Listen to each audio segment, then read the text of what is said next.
Et nous sommes de retour au plateau pour la suite de cette émission. Nous abordons notre deuxième sujet. Nous parlons à présent du Rwanda et de la République démocratique du Congo. Les deux parties ont signé une déclaration à Washington.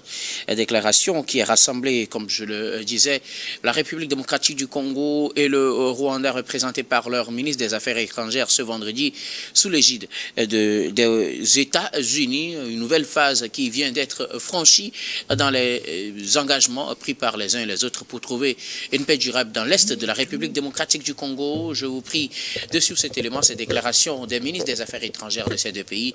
Puis nous reviendrons tout à l'heure au plateau pour les analyses avec nos invités. Pour nous, l'urgence de cette initiative n'est pas théorique, elle est humaine. Nous signons cette déclaration de principe non pas comme un geste symbolique, mais comme un engagement politique, une réaffirmation des principes consacrés par le droit international et repris tout récemment dans la résolution 2773 du Conseil de sécurité des Nations Unies. Une résolution appelant au retrait immédiat, inconditionnel et vérifiable de toutes les troupes étrangères du territoire souverain de la RDC. Notre objectif commun est de conclure un accord de paix globale dès que possible. Il n'y a pas de raccourci ni de solution rapide et nous devons travailler dur pour que les choses se passent bien, une fois pour toutes. Le Rwanda s'est engagé et est prêt à continuer à travailler avec tous les partenaires concernés pour assurer le succès de cette initiative.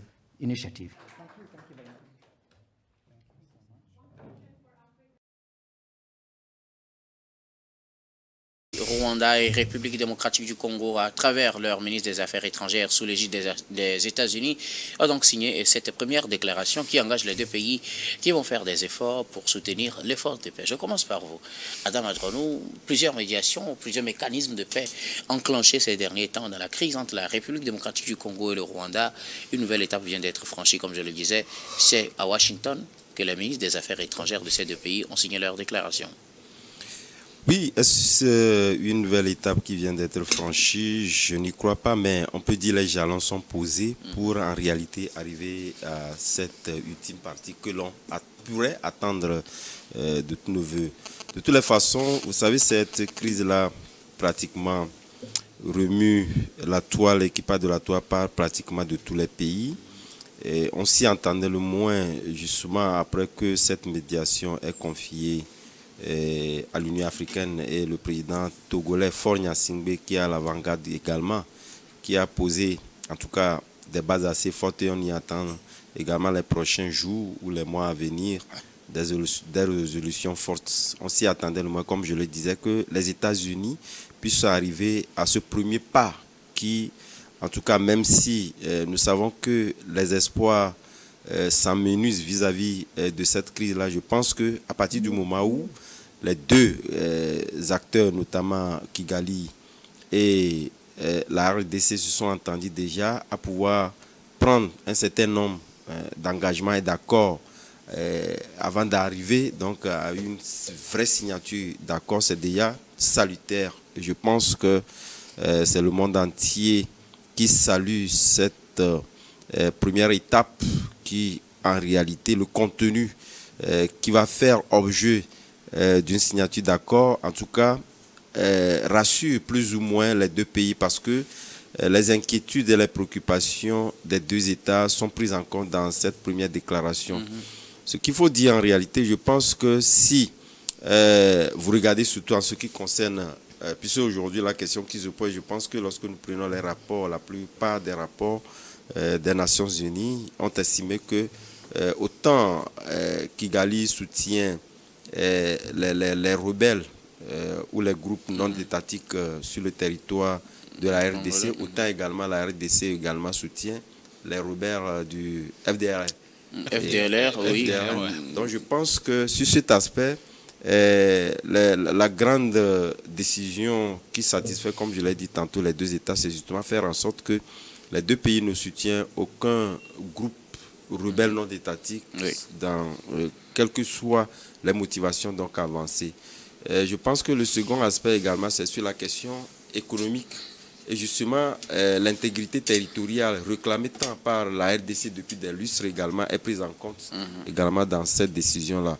Et je pense que chacun tire pour son compte, même si aujourd'hui nous savons que, en tout cas, les opinions vacillent sur l'avenir de cette grande déclaration, je pense que à partir du moment où les deux acteurs, ce qui n'est pas, en tout cas, nouveau, les deux acteurs sont entendus à le signer, je pense que c'est déjà un espoir que les lendemains seront meilleurs parce que au moins chacun a compris la nécessité de pouvoir donc arriver à une paix durable et à un cessez-le-feu pour faire en sorte que chacun des deux pays, puisque les deux pays partagent pratiquement, lorsque vous lisez l'actualité, les deux pays partagent pratiquement les séquelles de cette crise-là, notamment le Kigali qui abrite un bon nombre de ressortissants rwandais sur son territoire, les réfugiés, je veux dire, mais également la RDC, comme le disons aujourd'hui, l'intégrité est menacée et justement une partie du pays n'est plus contrôlée par le pouvoir central. Et je pense qu'à partir du moment où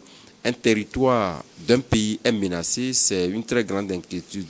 Mais ce qu'il faut faire remarquer, est-ce qu'en arrière-plan, les États-Unis, en ce qui le concerne, en arrière-plan, même si cela n'est pas aujourd'hui mis sur la table, est-ce que ces accords-là ne contiennent pas, en tout cas, des non-dits, puisque le Washington n'a pas caché ces derniers temps, en tout cas, son engagement partout, vous avez les terres rares ou les ressources intéressantes, il n'a pas caché. Et justement, vous allez voir qu'il s'accroche.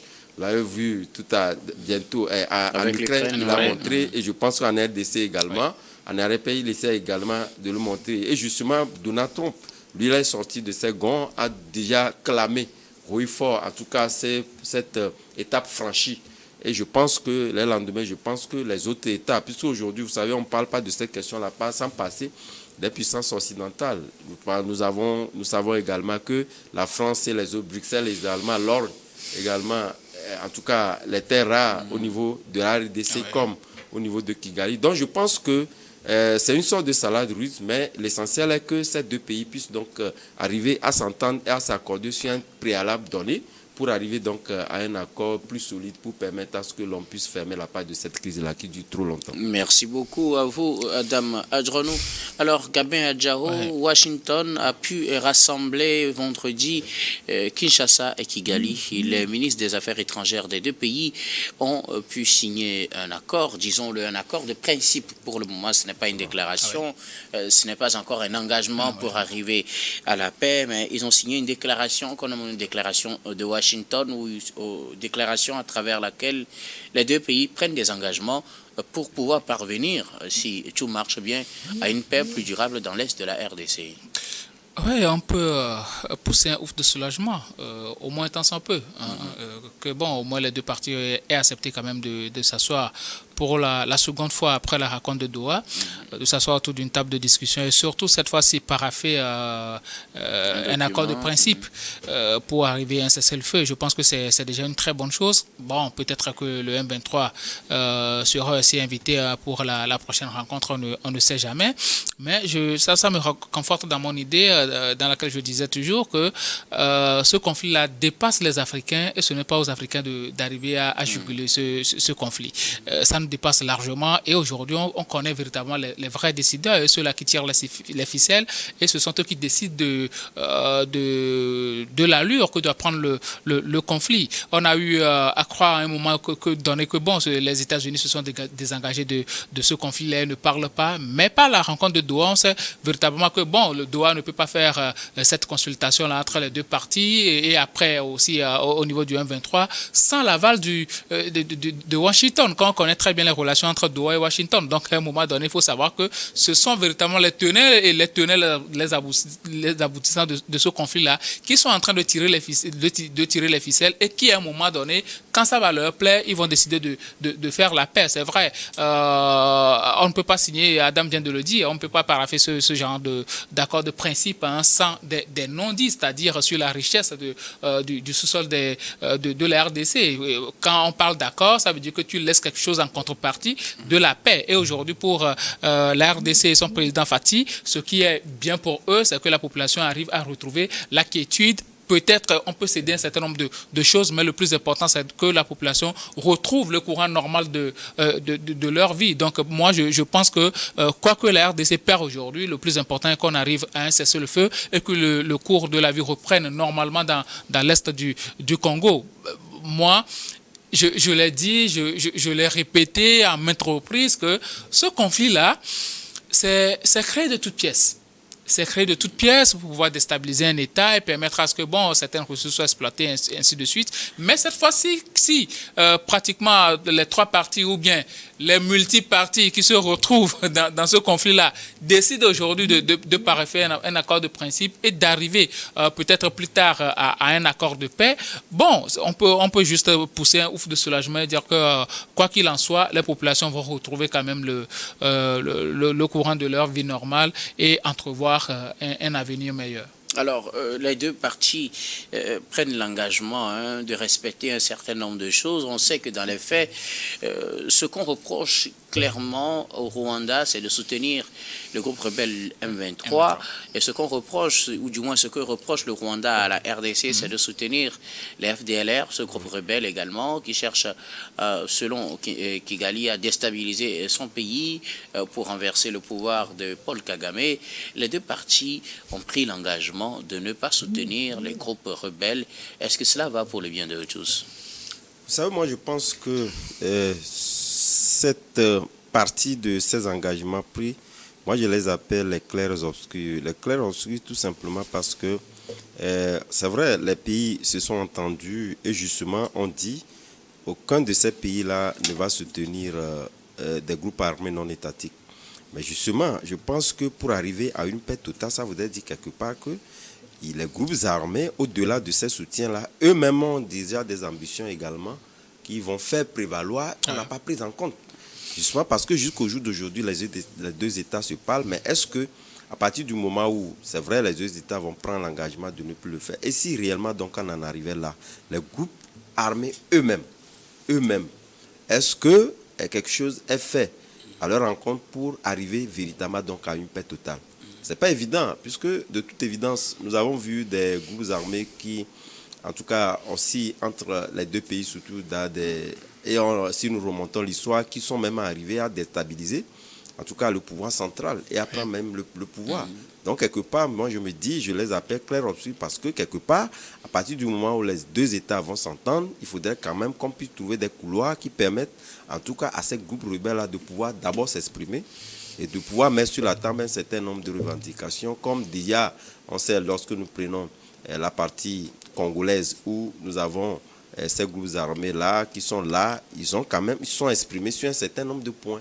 Il faudrait quand même, pour arriver à une paix véritablement durable ou totale, qu'on puisse également avoir donc des discussions avec ces groupes rebelles-là. Alors, avoir des discussions avec ces groupes rebelles, est-ce la condition pour parvenir à une paix? Ou bien peut-on imaginer d'abord que Kigali, par exemple, cesse de soutenir le M23 et que par le temps, le M23 soit affaibli et qu'il renonce à ses positions? Peut-on imaginer aussi que Kinshasa cesse de soutenir les FDLR et que les FDLR, puisqu'ils sont sur le sol de la RDC, si la RDC ne les soutient plus, les chasse et qu'ils soient démobilisés et que Kigali reste tranquille, peut-on imaginer déjà cela à travers cet accord qui est signé à Washington? En réalité, je pense que lorsque vous êtes un bon négociateur, vous convenez qu'avec moi que c'est l'idéal poursuivi.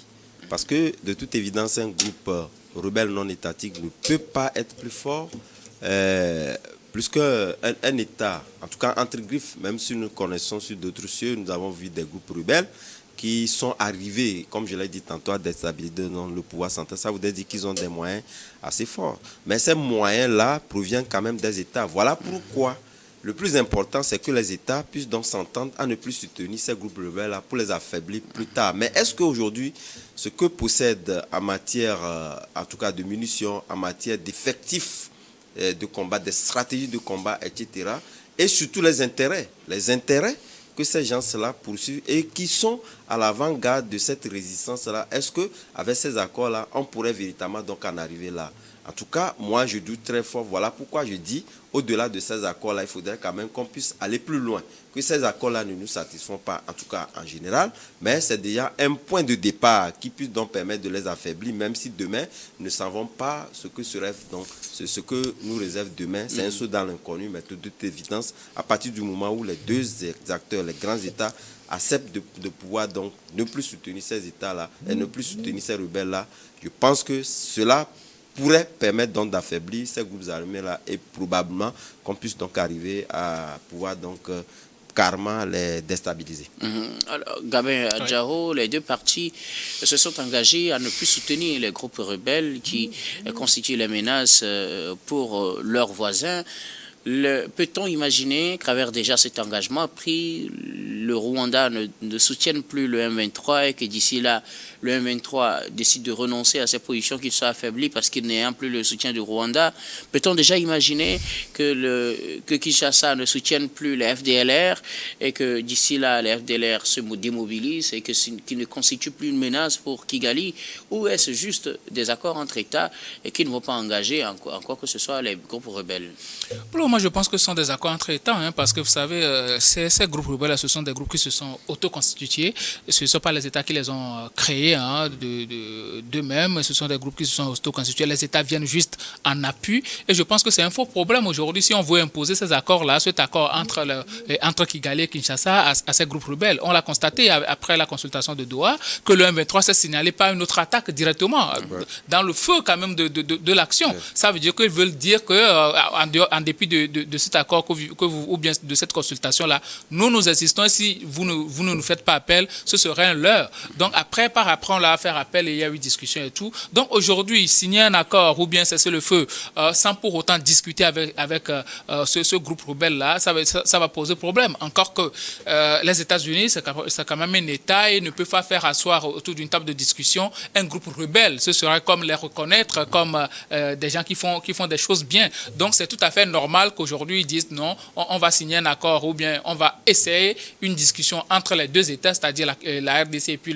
le Rwanda, et puis peut-être en sourdine, ils vont essayer de discuter avec le M23 et puis les FDLR. Sinon, ces groupes-là, ce sont des groupes assez puissants et même sans l'appui du Rwanda de l'autre côté ou bien de la RDC d'un côté, je suis sûr que ces groupes-là vont essayer de frapper puisque ce sont des gens qui poursuivent des intérêts. Mais ils ont eu la chance d'avoir derrière eux des pays qui les soutiennent, ce qui font qu'ils ont le vent en poupe. Maintenant, si ces pays-là ne les soutiennent pas, ils ont toujours des munitions, ils ont toujours de l'argent. En plus, il y a encore des personnalités qui soutiennent ces personnes-là compte tenu d'un certain nombre d'intérêts. Et il y aura toujours des pays qui vont les soutenir. Bon, je ne vais pas parler de l'Ouganda et autres là qui jouent aussi des rôles troubles. On les a cités dans des rapports et autres là. Donc, à un moment donné, je pense qu'il faut prendre toutes les mesures possibles pour engager des discussions avec toutes les parties et les FDLR et puis, qui ne sont plus véritablement très actifs, et le M23 ne sont pas des partis assez négligeables dans ce conflit-là. Ce sont même les partis avec qui il faut véritablement discuter pour qu'ils déposent les armes. Je ne sais pas s'ils veulent les affaiblir, puisqu'on a déjà tenté de les affaiblir après le premier accord, mais par après, ils ont ressurgi, ils sont revenus au devant de la scène. Donc ce n'était pas par le soutien du Rwanda. Ce sont des groupes qui essaient de recruter le maximum de personnes, et certaines personnes se trouvant aussi un peu en mal avec l'État ou bien ne voyant pas véritablement l'État répondre à leurs aspirations, ils vont se dire, je vais me rallier du côté des rebelles. Et on a vu de hauts fonctionnaires aujourd'hui rentrer dans le rang des rebelles. Et il y a plusieurs comme ça. Il y a aussi des richissimes hommes d'affaires. Vous voyez que dans cette crise-là, des gens qui ont eu à participer même aux dernières élections présidentielles ne se sont même pas prononcés.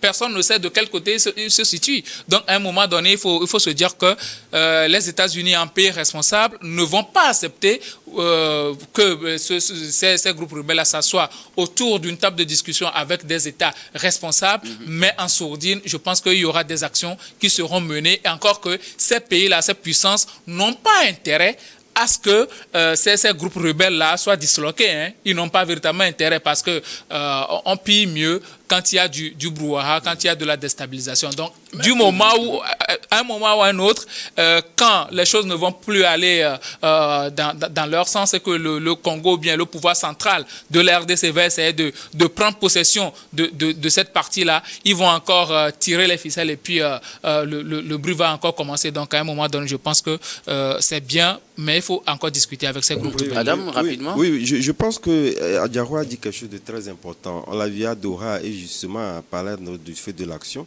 Vous avez vu ces groupes armés-là réagir. Justement, c'est qu'ils veulent donner un message fort, que en tout cas, vos discussions que vous menez ne nous engagent pas. Ça n'engage que vous. Mais les invités à la table de négociation, n'est-ce pas une manière de les légitimer finalement? Non, ce n'est pas possible parce que quelque part, c'est comme donner un blanc-seing à ces gros armées à la donne de pourrir. Ce n'est pas possible.